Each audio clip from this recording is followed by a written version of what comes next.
The church felt colder than it should have been that late autumn morning. A brittle chill clung to the air, creeping under coats, seeping into bones, and settling like an unwelcome shadow. People whispered soft condolences, their voices drifting around the stone pillars as if sound itself feared disturbing the suffocating silence. Even the candles seemed hesitant, flickering uncertainly, casting long, trembling shadows that danced across the walls like restless spirits. I stood beside my husband, Richard, feeling the subtle tremor of his hand against mine every time someone approached us with a kind smile that could never quite mask the weight of grief.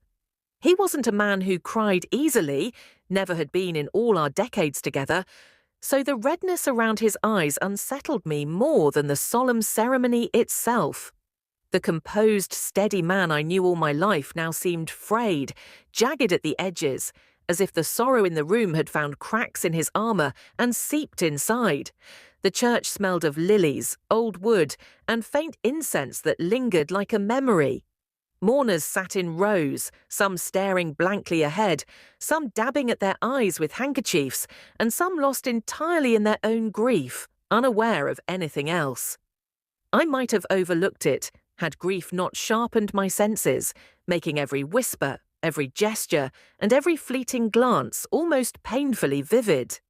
But even through the haze of mourning, I saw it distinctly. My daughter-in-law, Amelia, walked towards Richard with careful, hesitant steps.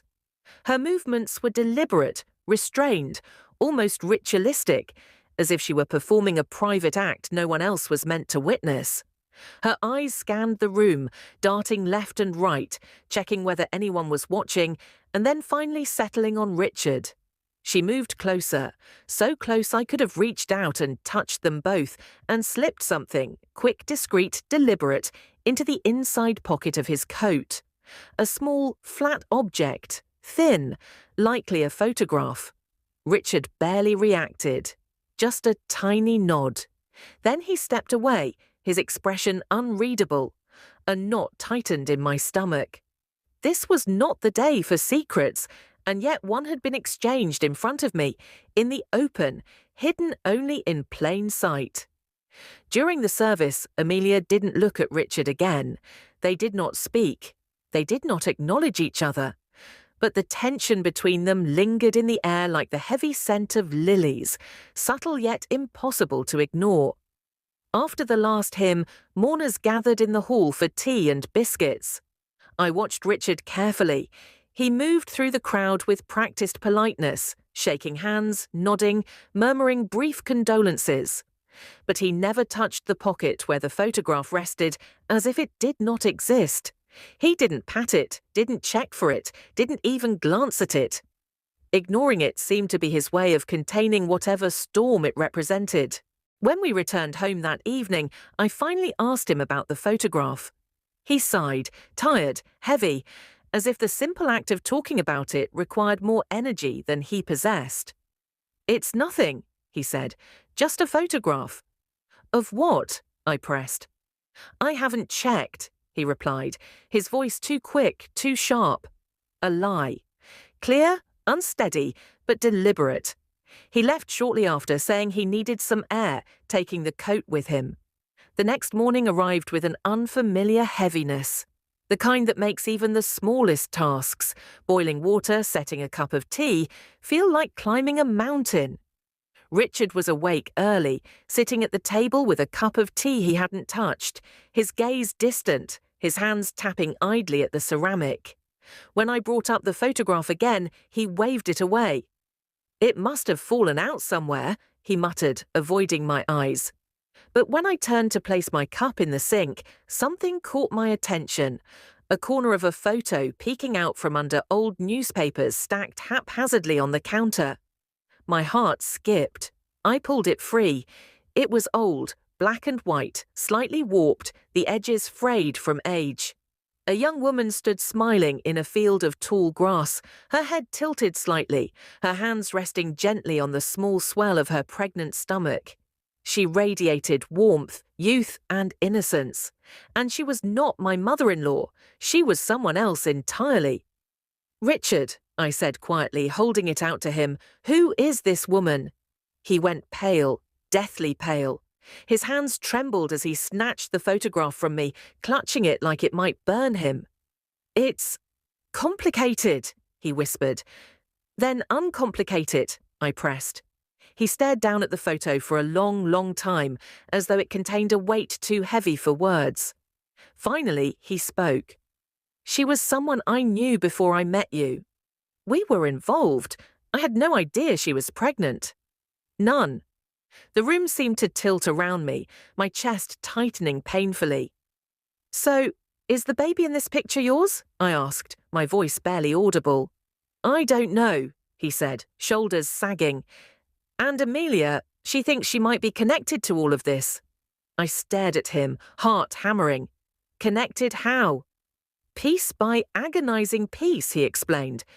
The young woman in the photograph was apparently Amelia's grandmother. Amelia's mother had grown up not knowing who her father was.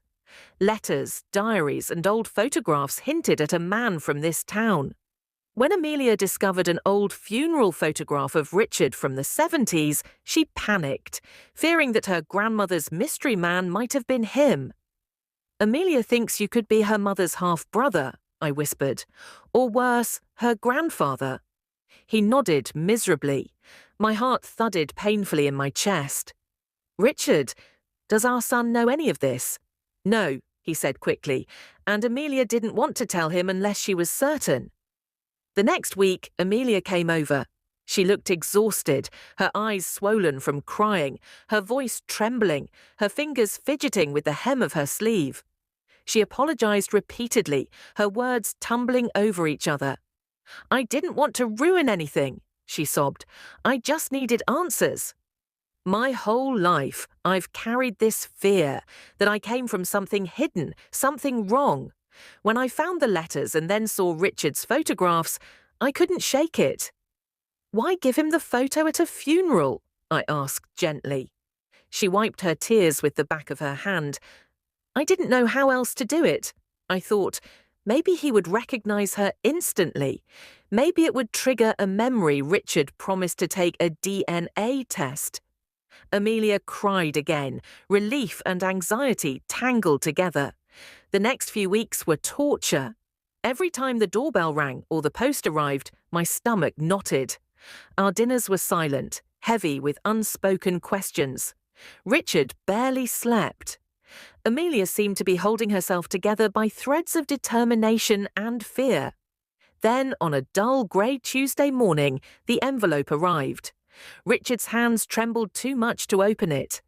I unfolded the paper, scanning it as if the words themselves could heal our anxiety. You're not related, I whispered. Richard collapsed into a chair, sobbing, this time not from grief, but from an overwhelming wave of relief.